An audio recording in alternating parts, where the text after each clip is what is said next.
Assalamualaikum warahmatullahi wabarakatuh. Kali ini kita akan membahas tentang kisah Sayyidah Ruqayyah, putri Nabi Muhammad SAW yang wafat di bulan Ramadan. Banyak peristiwa yang terjadi di bulan Ramadan, bahkan beberapa kisah dan sejarah penting terjadi pada bulan yang suci ini. Selain adanya Perang Badar yang terjadi pada 17 Ramadan tahun kedua Hijriah. Pada waktu itu juga merupakan peristiwa wafatnya Sayyidah Ruqayyah atau lebih lengkapnya Ruqayyah binti Muhammad. Dilansir dari buku 39 tokoh wanita pengukir sejarah Islam karya Bassam Muhammad Hamami, Ruqayyah binti Muhammad merupakan putri Nabi Muhammad SAW dengan istrinya Khadijah binti Khuwailid. Ruqayyah lahir di Mekah pada tahun 20 sebelum Hijriah atau tahun 603 Masehi. Ruqayyah menikah dengan sepupunya Utbah bin Abu Lahab. Ketika diutusnya kenabian Nabi Muhammad SAW, Ruqayyah pun masuk Islam, sedangkan suaminya tetap pada agamanya.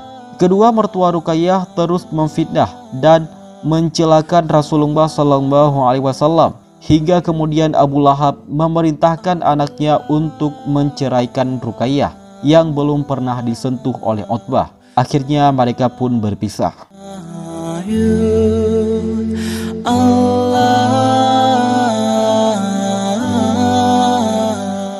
Jodoh untuk Ruqayyah.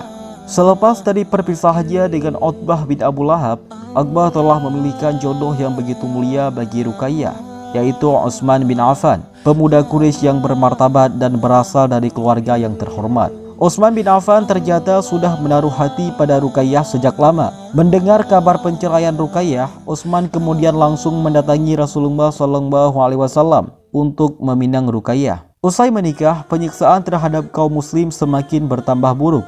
Rasulullah SAW meminta Ruqayyah dan suaminya untuk hijrah ke negeri Habasyah.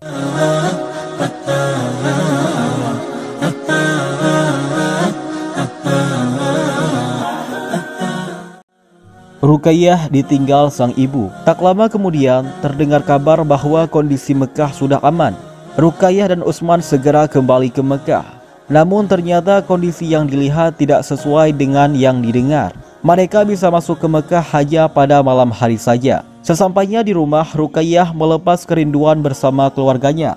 Namun tidak terlihat sang ibu. Ruqayyah menangis tak henti-hentinya ketika mendengar sang ibu telah wafat. Kemudian Rasulullah SAW mencoba untuk menenangkan Ruqayyah. Melihat begitu kejamnya penyerangan terhadap kaum muslim, maka Rasulullah SAW kembali memerintahkan untuk hijrah ke Madinah. Maka Ruqayyah pun menjadi wanita yang melakukan 2 kali hijrah. Ruqayyah dan Utsman juga membawa putra mereka Abdullah bin Utsman.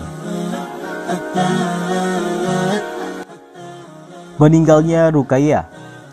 Sesampainya di Madinah, kehidupan damai dan aman tidak berlangsung begitu lama. Hal ini karena Ruqayyah harus mengalami kesedihan untuk kedua kalinya. Putra kesayangannya Abdullah bin Utsman meninggal dunia akibat demam tinggi. Rasa duka tersebut semakin membuat badannya habis. Kondisi itu menyebabkan Ruqayyah jatuh sakit dan menderita demam yang cukup tinggi. Pada saat yang sama, Rasulullah SAW memberi perintah untuk melakukan Perang Badar. Orang pertama yang memenuhi seruan itu adalah Utsman bin Affan. Namun Rasulullah SAW menunjuknya untuk menggantikan beliau di Madinah dan mendampingi sang istri Ruqayyah agar bisa merawatnya selama sakit. Utsman dengan setia berada di samping sang istri, di mana semakin hari semakin parah dan mulai dibayang-bayangi oleh kematian. Utsman memandangi wajah istrinya yang layu dan pucat. Napas Ruqayyah terdengar susah dan samar. Dirinya telah menapaki jalan yang sama dengan jalan yang dilewati sang ibu. Tepat ketika Perang Badar dimenangkan oleh umat muslim, seketika itu juga nyawa Ruqayyah telah sampai waktunya untuk mengucap salam perpisahan pada dunia. Nah, begitulah cerita singkat tentang Ruqayyah binti Muhammad, putri Rasulullah SAW yang wafat di bulan Ramadan. Cukup sekian. Assalamualaikum warahmatullahi wabarakatuh.